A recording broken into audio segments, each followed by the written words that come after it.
Assalamualaikum warahmatullahi wabarakatuh. Selamat pagi anak-anak Ibu. Hari ini, Ibu akan membahas materi mengenai masa demokrasi parlementer tahun 1950 sampai 1959. Selamat menyaksikan. Tujuan pembelajaran kita kali ini, yang pertama, peserta didik mampu menganalisis perkembangan politik masa demokrasi parlementer dengan benar. Kedua, peserta didik mampu mengkategorikan perkembangan ekonomi yang berkaitan dengan kebijakan ekonomi pada masa demokrasi parlementer dengan benar. Kali ini materi yang akan kita pelajari, yang pertama, perkembangan politik masa demokrasi parlementer.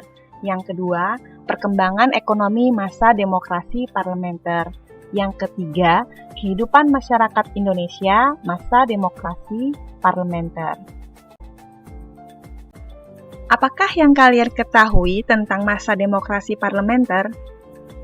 Ya, benar. Masa ketika pemerintah Indonesia menggunakan Undang-Undang Dasar Sementara 1950. Masa demokrasi parlementer juga disebut masa demokrasi liberal karena menggunakan prinsip-prinsip liberal.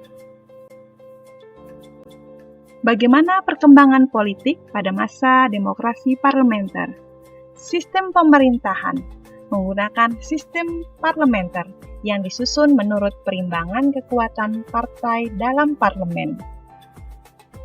Masa demokrasi parlementer di Indonesia memiliki ciri banyaknya partai politik yang saling berebut pengaruh untuk memegang tampuk kekuasaan. Hal tersebut menyebabkan seringnya terjadi pergantian kabinet. Perhatikan tabel berikut ini. Perkembangan politik sistem kepartaian. Sistem kepartaian yang dianut adalah sistem multipartai.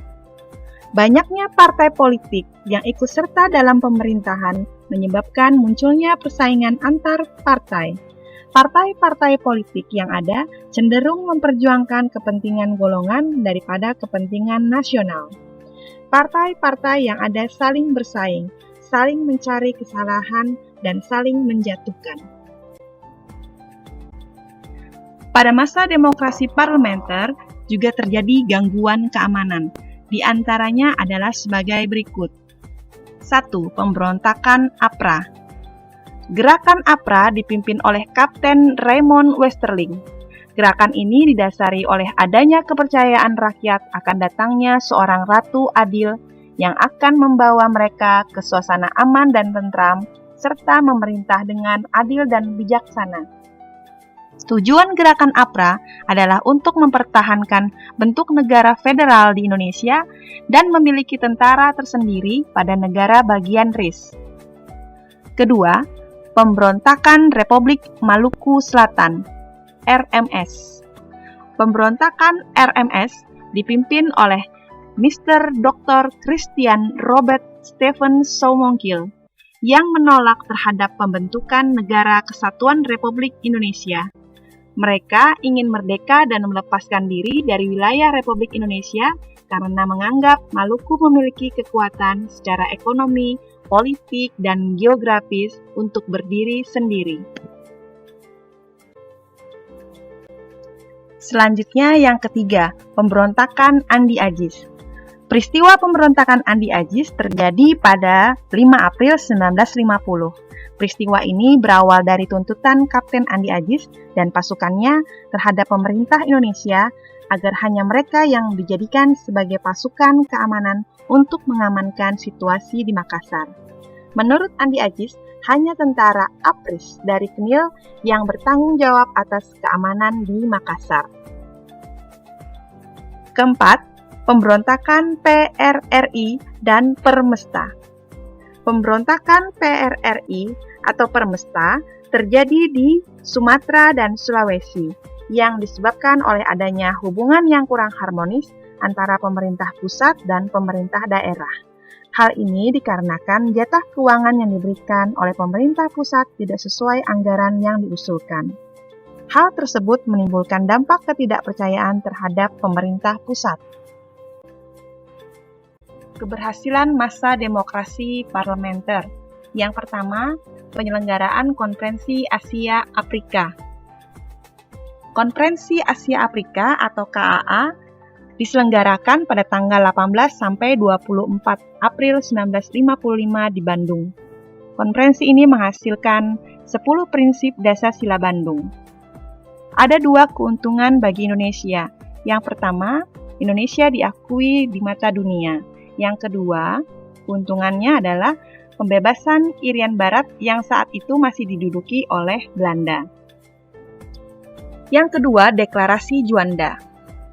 Dalam Deklarasi Juanda ini mengatur tentang batas teritorial wilayah perairan Indonesia pada masa Kabinet Juanda. Perkembangan ekonomi pada masa demokrasi parlementer. Bunting Syafruddin.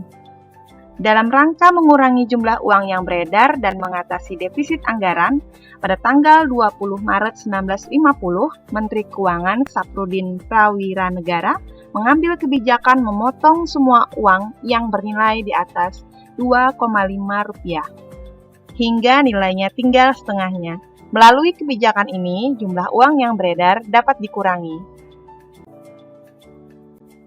Perkembangan ekonomi Gerakan Benteng merupakan usaha pemerintah untuk mengubah struktur ekonomi kolonial menjadi struktur ekonomi nasional. Gerakan Benteng ini dipelopori oleh Menteri Perdagangan Sumitro Joyo Hadikusumo. Perkembangan ekonomi nasionalisasi perusahaan asing. Nasionalisasi perusahaan asing dilakukan dengan pencabutan hak milik Belanda atau asing, yang kemudian diambil alih atau ditetapkan statusnya sebagai milik pemerintah Republik Indonesia. Bagaimana kehidupan masyarakat Indonesia pada masa demokrasi parlementer? Kehidupan sosial banyak dipengaruhi gejolak politik yang menyebabkan gangguan keamanan dan permasalahan ekonomi yang menyebabkan meningkatnya angka kemiskinan dan pengangguran. Kehidupan pendidikan. Adanya konsepsi pendidikan yang dititik beratkan pada spesialisasi seperti pendidikan umum dan teknik, serta didirikannya universitas baru. Kehidupan di bidang kesenian. Munculnya organisasi seni lukis dan Akademi Seni Rupa Indonesia atau ASRI di Yogyakarta. Demikianlah penjelasan tentang masa demokrasi parlementer. Tetap semangat dalam kegiatan belajar selanjutnya. Terima kasih. Wassalamualaikum warahmatullahi wabarakatuh.